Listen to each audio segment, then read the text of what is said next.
The first Muslim I ever met in my life was a little boy in the street cleaning shoes. And that little lad, I walked past him from my hotel one morning and he greeted me, he looked at my white skin and he said to me, Assalamu alaikum, and his face lit up.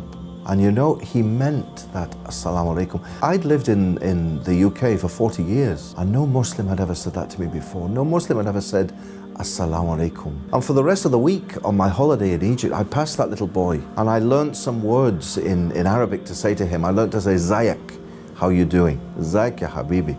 And he replied to me, Alhamdulillah, all praise be to Allah. Now I could talk for 20 programs about that week in Egypt, about how I learned about Islam.